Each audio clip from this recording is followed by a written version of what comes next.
परिवर्तन के नियमों का सत्यापन करना। इसके लिए कुछ आवश्यक सामग्री है, जैसे ये ड्राइंग बोर्ड, इसमें ये ड्राइंग पेन जिसका यूज करेंगे, और ये सफ़ेद कागज़, और ये पेंसिल, रबर, स्केल और चाना, और ये दर्पण होल्डर है और इस पर दर्पण पट्टिका लगी हुई है, तो इसका इस्तेमाल करेंगे।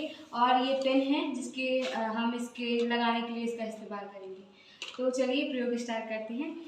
सबसे पहले हम ये ड्राइंग जो पेन है इसके लिए इस सीट को कागज़ की इस पर लगा देते हैं।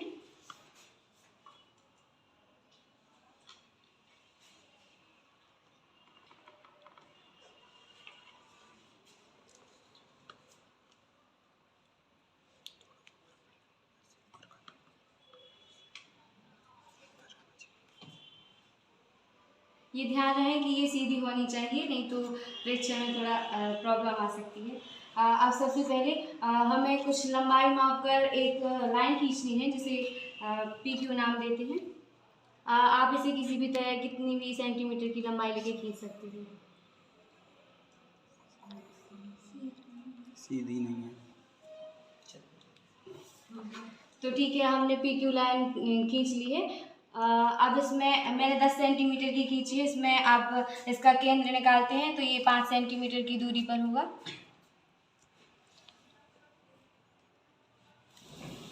अब इसके एक रेखा यहाँ से खींचते हैं जो आपतित किरण की भांति व्यवहार करेगी, इसलिए यहाँ खींचते हैं।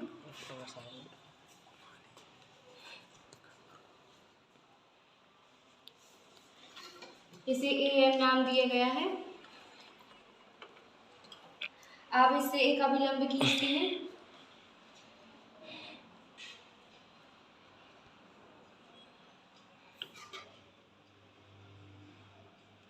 जिसे M और N नाम दिया गया है। ठीक है, अब इसे दर्पण पट्टिका को यहाँ रखते हैं और अपना प्रयोग स्टार्ट करते हैं। सबसे पहले इसे रेखा PQ में रखते हैं ताकि बिल्कुल लाइन में होना चाहिए इसको। और फिर ये जो पेन है इनको लगाते हैं 2 से 3 सेंटीमीटर की दूरी पर, जो ये रेखा AM खींची है उस पर लगाते हैं।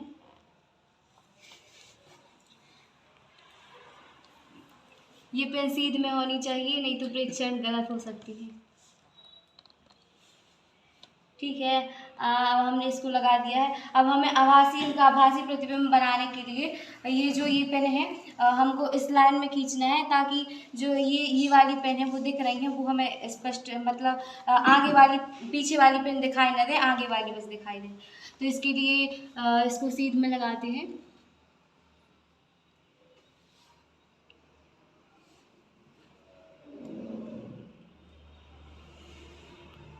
एक और 2 से 3 सेंटीमीटर की दूरी पर।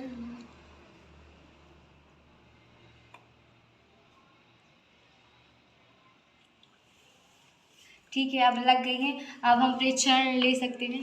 देखिए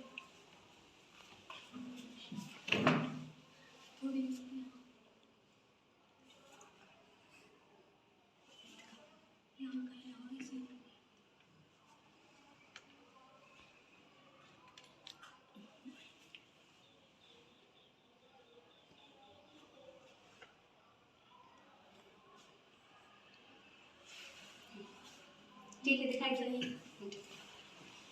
ठीक है, तो अब इन यहाँ से अब परिवर्तित किरण के रूप में एक किरण खींचेंगे। तो इसमें हमें सावधानी ये रखनी चाहिए कि जो ये पेन है वो अच्छे से लगी रहनी चाहिए। एक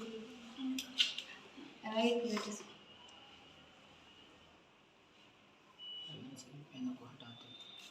सभी पेनों को हटा देते हैं और फिर हम देखते हैं कि किस प्रकार से परिवर्तित किरण हमें प्राप्त होती है।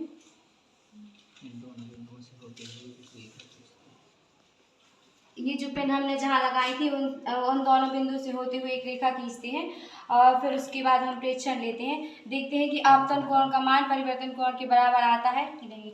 और ये तो आप जो परिवर्तन के नियम का पहला नियम तो सत्यापित है कि ये जो आपतित किरण है और परिवर्तित किरण और अभिलंब तीनों एक ही तल पे हैं, तो ये तो सत्यापित हो गया।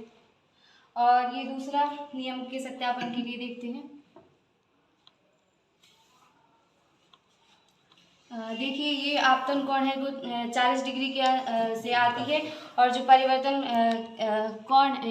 किरण है वो भी 40 अंश से जा रही है। इसका मतलब है कि जो हमारा नियम है वो सत्यापित हो गया है।